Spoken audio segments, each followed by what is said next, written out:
How's it going, folks, and welcome back to episode number 22 of Park to Prem. And after yesterday's Europa League action, followed by a second helping of Premier League football, we're back today with more of the same. We are going to be taking on a Newcastle team who sit top of the league. Before that, though, we take on Rangers, who currently dominate Scottish football, and will unfortunately for us, have beaten us just a couple of weeks ago in the Europa League. We're in third in the group. At the halfway point, we have one win. We absolutely have to win this game here because the board expectation is to win the Europa League and qualify for the Champions League via the league. If I don't make out the group, I could be in danger.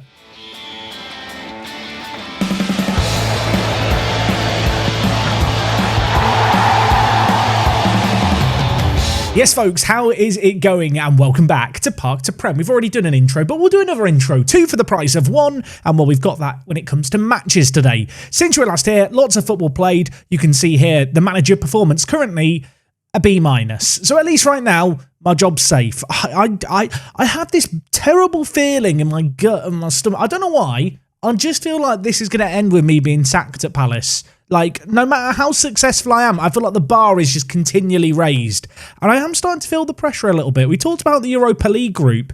One win in our first three games. At the halfway point, it's not looking pretty. Now, of course, last episode, we took on Marseille and Tottenham. We left things with a really good away win, and that really gave us some momentum. We ended the month of September, as you can see here, with 3 wins in a row across 3 different competitions. The EFL Cup, the Premier League and the Europa League. We got our first win in Europe. It was against Frankfurt. Good result. You can see here, De Silva grabbing 2 goals in this game. This man, our captain, been very important for us this year. 8 goals in the Premier League. That does put him up there as one of the top goal scorers. Gorojaga in there with 4 assists. Also, Brian O'Day, our former man, also right up there when it comes to assists, at least right now. And De Silva, he's been a pretty big contributor towards our success, which extended really into the month of October. We did kick off the month with a defeat against Arsenal, but away from home, it was always going to be tough. This defeat against Arsenal, not really ideal, but I was hoping it wasn't going to be too big of a setback. So when we then went and beat Southampton, I was feeling good. That was until we took on Rangers. This game, a 1-0 defeat away from home at Ibrox. You can see here kind of the team performance, the team that I played as well. We did rotate things around a little bit in the team.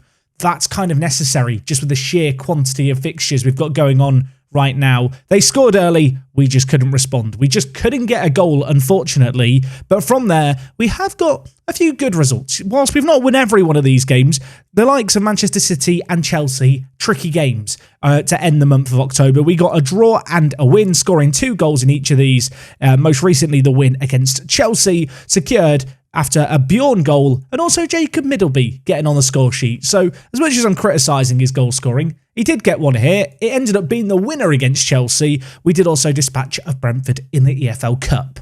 So we're still in the EFL Cup, we're still in the Europa League, we're still in the Premier League title fight. Kind of. I mean, I say that we are. We absolutely are still in the title fight. I don't know why it's even a kind of. We're 1 point behind Newcastle, who we're taking on in the second game today. There are 4 teams separated by 1 point. Then there are 3 teams all on the same points total of 17, just 5 points behind. It's crazily competitive in this division. We have, of course, started to play some of the teams in and around us, including Arsenal, who, as you may have caught, are up in second.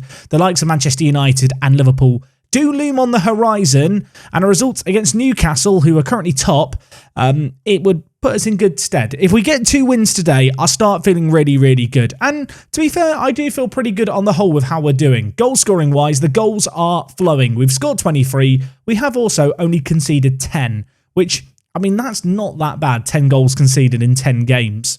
In fact, you can see here when we look at save percentage, Mario Ruiz in goal for us has been very, very solid. I've seen a few comments talking about Mario Ruiz, saying maybe he's not good enough. The man is the current Spain national team goalkeeper. He's 24 years old. He is playing very, very well. I feel like he gets a lot of unnecessary flack, really. You can see here, superb shot stopper, aerially great. Yeah, I don't know. I feel like there's a group of people in the comment section who just don't like Mario. I don't know if they look at the star rating and judge him off that. I appreciate 2.5 stars does look kind of subpar. I actually think when you look at the numbers behind his game, he's more than good enough for us. Of course, as we now go into this game against Rangers, cue him to make an absolute howler. We are going to hope that's not going to be the case. And well, for today's game, we are going with a 4-2-3-1 that sees Payrat come back into the centre of the midfield. So far, Payrat, 5 starts in the Premier League, a 7.1 rating in the competition. If we look at how he's played for us, tactically, we've played him at centre-back, we've played him at centre-mid. I still don't know where this man's best position is. I feel like with 11 heading, it somewhat scares me as a centre-back. He's never going to head it where he needs to, which I suppose, from a defensive point of view, you could argue just having 11 heading just means he can get it away wherever. Who needs to head accurately? As long as it's not in our box, it's fine. To be fair, he's putting his best performances in at centre-back. Today, though, we are a little bit light on players. We've got a couple of players coming back from injury, like Angelo Jr., so he is going to play in the midfield. And, well, elsewhere, we've got Gurajaga on the left, Zambergen on the right, Bjorn continuing to develop, very, very exciting. And I'm a big fan of Bjorn. I know there were question marks over him, but 2 goals, 2 assists, he'll do more in this game here. I'm confident. Now, of course, if we do lose here against Rangers, we are in a bad position. They will go 6 points ahead of us with 2 games left of the Europa League, and there is a real possibility we won't make out the group. And whilst in a few of the previous Europa League games, I have rotated things around, we are not doing that today. We are going in with a full strength 11. A win could put us back top of the pile. I'm going to hope that's going to be the case. The league's been very, very competitive in terms of our group. The rotation that I've done hasn't exactly worked, but if there's a time to rotate players, if there's a time to slip up in the Europa League, it's at the start of the group stage. Now we've got our best players on the pitch, we need to put into performances, especially at home here, as we are going to be called in to some defensive action. The ball, however, won, and now on this near side, Gurajaga in possession. Ulrich plays it forward to Carlier, the Belgian beast, cuts in behind, dinks it over the goalkeeper. What a finish that is for Andreas. Goal number 6 of the season for him from centre attacking mid. He has been in some really, really fine form. Of course, joined us in January. We had a few question marks over him, but in the end, I looked at his overall quality and decided he was a worthwhile addition to the team. Turns out he absolutely has been a worthwhile addition. He's cropped up with some really important goals. This could be another one here. In fact, let's just look at his profile. Look how good this man is. I feel like he wasn't this good when he joined us. Am I wrong? Am I right? Like he's continuing to improve. He's only 23 years old. We've got it's a very exciting team. Carlier might only have 13 dribbling, but that run there wasn't an issue. That cheeky chip as well, not too shabby. Sanchez at right back, throws it forward to Carlier, who I've just spent the last 2 minutes hyping up. Now is Zambergen, back to goal, gives it back to Payrat, who is on a yellow card, so he is going to have to be well behaved as that centre mid on defend. Gurajaga plays it across, on my word, De Silva hammers it home. It's 2-0 inside the first 15 minutes. This is what we're capable of when we're firing on all cylinders.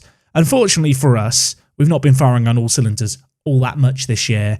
Usually, and especially with the squad that we have now, I'd like to think we're in a position where if I do bring in, say, 4 kind of more squad players into this lineup, but we'd still get results. And that just really hasn't happened. I feel like last year in Football Manager, I used to rotate full 11s a fair amount, and I just don't think we quite have the quality to do that. However, in the Europa League, we have kind of swapped out a few players here and there with the lineups, and it's caused issues. And well, with the situation we're in now, we've got to go in at full strength. And whilst that might prove problematic down the line, you know, in terms of just fixture congestion piling up, I need to get out this group. So it's good to see the risk, at least right now, paying off. As, well, attack after attack after attack is happening. McIntosh has just run it out for a throw-in. What was that? I don't even know. Answers on a postcard. Let me know. What was he doing there? He just kept running and ran into the advertising boards and ran the ball out of play. The good news is, hasn't cost us. Of all the errors a defender can make, I'd rather they make a defender up in the opposition half. And well, we have a chance here. Ulrich, De Silva, oh my word. That was a weird goal, wasn't it? I mean, we'll take it. It was just weird. How did that get through? It looked like on a couple of occasions, Rangers players got possession and then just didn't clear their lines or just didn't deal with the ball. Gurajaga with the initial penetrating run. Ulrich plays it across here.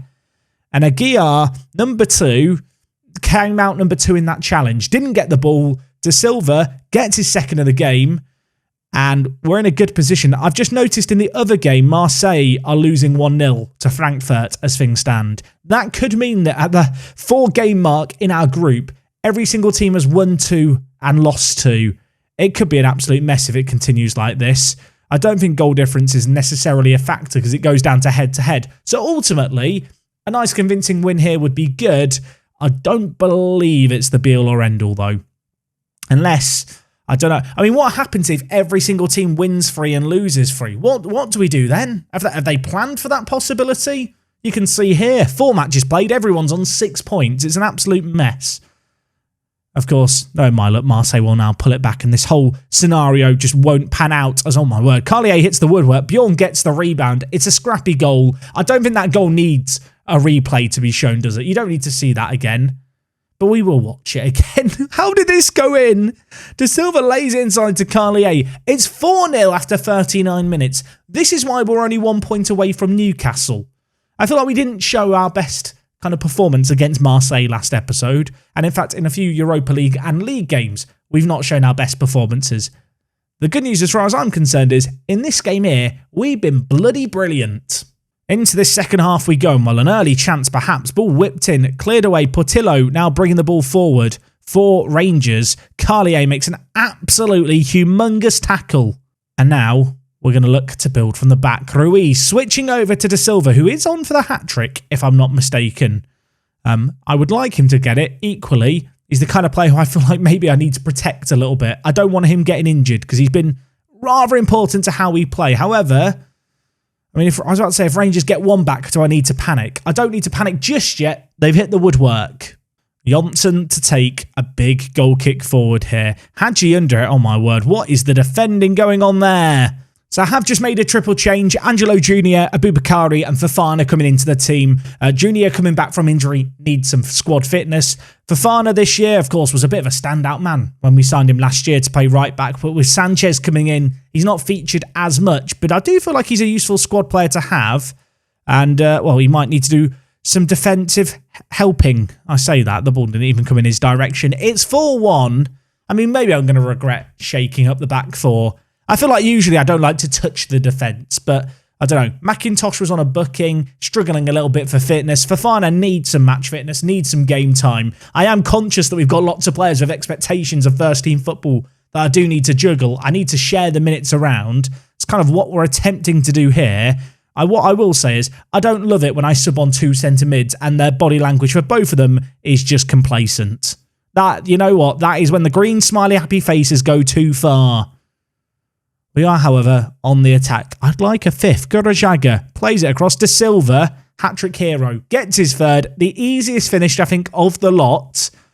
And it was a really, really nice passing move. It's 5-1 here. I have noticed as goals have gone in, we've moved up and down in our group. So maybe because the head-to-head kind of results would result in a 4-way tie of how our group's laid out, goal difference could still be a factor. In which case, this might end up being a rather large win. And you know what? I'd like it to be a little bit larger. Could we get 6? Gurajaga down the byline. Lays it back to 40 at left back. The Argentine skips past his man. Gives it inside to Junior. He's going to play it inside to Carlier.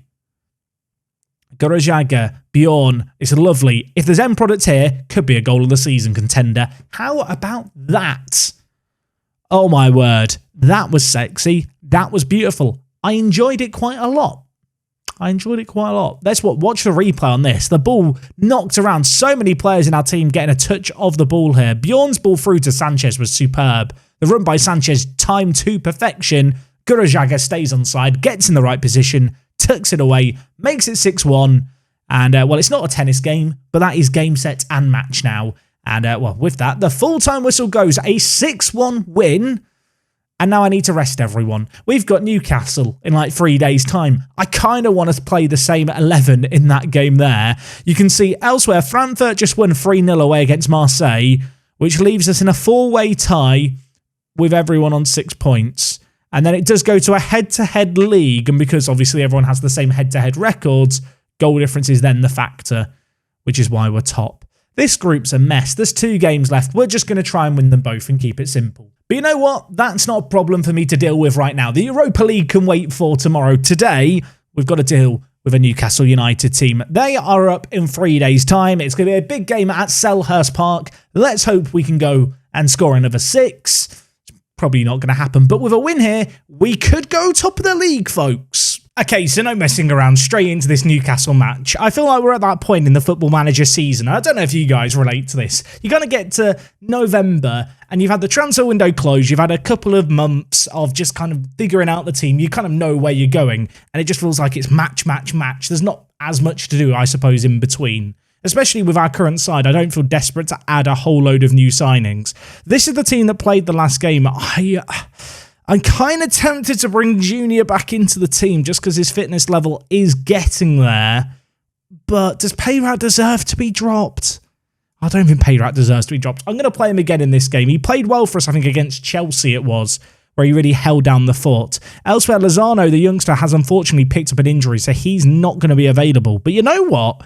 I think that gives us a chance to put Heinz Winter on the bench, the man who we've signed from FC United. He's already shown some really good promise. The coaches have been bigging up his training. Lots of green arrows. I'm happy. He seems to be happy to be here. Has he played for us yet? I'm now trying to remember. I don't think he has played for us yet. He's played in the EFL Trophy for our under-23s. Might play his first senior game today. Now, unfortunately for us, fitness levels of some players, even after a rest, is not 100%. That said, I've just got to play this team. I've got to put my best players on the pitch and hope they don't burn out before the game's over. Of course, this is the side effect, I suppose, of not being able to rotate the team with full confidence for the Europa League. And it's a problem that is probably only going to get worse for the next month or so. We are probably going to end up with some weird results where teams that we expect to win against, we don't, just through to kind of fatigue. It's going to, I don't know, be a bit of a juggling act. We're going to spin some plates and hope that none of them fall down crashing. And well, the first plate to spin is this one here against Newcastle. And well, we could be on the attack early. We got an early goal against Rangers. De Silva nearly got one there. It falls to Bjorn anyway. I think this is going to count. Apparently, it's an own goal by Renan. I don't know what's happened. I don't care what's happened. The ball's in the back of the net. We're a goal up. What actually happened here? De Silva had the initial effort and then there was just a mad scramble. Donnarumma spilled it. I don't know. I think Renan may have even tackled Donnarumma there. I'm not going to complain. We're a goal up. It's the perfect start. Also, this might be the first time ever we're top of the Premier League, everyone. Should we just pause the game? Should we just drink this in? Enjoy this? This is nice, isn't it? We're top. We're bloody top. You know that if we never actually end up winning the Premier League as Palace manager, at least we had this moment. I hope you've all drank it in. I hope you've all savoured it whilst it's lasting. Oh, well, it might last a little bit longer. We're almost at half-time. Nothing has really happened in this game. There's not been a load of highlights, but there might be one here. McIntosh keeps it alive. Tullio at centre-back hits it. I mean, he's just hit the woodwork. I did not know my centre-back had that in his locker. That was mad by Marcus Tullio. It hits the woodwork. It's cleared away. Newcastle survive at 1-0. I mean, that XG story is a very, very good story. Let's hope that the second chapter is just as good as this first one. Hopefully, it's going to have a happy ending as well, motivating the players. I'm a little mindful of, well, the fact that our players are tired. I believe Newcastle playing in the Champions League played on Wednesday, so they've had an extra day of rest. Of course, with the way that we play, we are in a slower tempo, I suppose. It's not slower, it's standard, but compared to what I would normally play in Football Manager, I feel like usually higher tempo is better, but yeah, we don't play a super high tempo game, which I hope is going to allow us to keep going in this match. But it's going to be interesting to see how this second half plays out, especially because, well, for a second you wondered if Newcastle might get a really good initial response after the halftime team talk. As it stands though, Ruiz has collected it and now we're going to look to maybe build something out from the back. It's lovely passing play. It's our brand of football. Gorojaga is through. De Silva in the middle. Bjorn lurking at the back post. It's now with Ulrich playing as that advanced playmaker. Whipped in. Bjorn is there. I think he might be offside. The right winger. Bjorn Zandberg, and he kind of snuck in. I mean, the ref's going to go and check VAR. He looked off, didn't he? Just the way he arrived. It is going to be disallowed, unfortunately, for us. But good to see that we are keeping our pedal to the metal and continuing on the front foot in this second half. Yeah, offside, unfortunately. Remains 1-0, but I mean, rather see that than see Newcastle score, I suppose. 40 on the far side. Coming up to an hour played, I will probably make changes on the hour mark here. If we get a goal, it might influence my subs. Carlier, what have you just done? He's just smashed it into the top bins, folks. He's just taken that on his right foot and bent it like Beckham. He's curved it like Carlier. Get the film made. Someone contact Spielberg. Initial throw in, dealt with well. Carlier, edge of the box, gets in. I don't know what the goalkeeper's doing. Not going to complain. 2 goals up, and with that, I'm going to make some subs. Now, you know what? Peyrat and De Silva have been the 2 players on the pitch in the final third and in the midfield who haven't really shown up. So we're going to take them off. I'm going to bring Junior back into the first team, hopefully get him some match fitness. And up top, I'm bringing in Severin. This might be a weird one. You might have expected Middleby to be the man I'd be subbing on, but Severin, I don't know. He's shown me a little something so far when we've played him this year, and whilst Middleby has also done that, I'm in a Severin mood today. I feel like they're like the 2 cereals I have in my cupboard in my kitchen. You know, some days I'm a Severin guy, some days I'm a Middleby guy. Today, I feel like we need a little bit of extra polish in the final third. That was an awful Polish, because he's from Poland. The fact I've had to explain that attempt at a pun really says a lot, doesn't it? Let's move on. I almost feel like we deserve now to concede a goal after that. And we may well do that. Vitina's through. Oh my word, Ruiz makes a stop. I love him.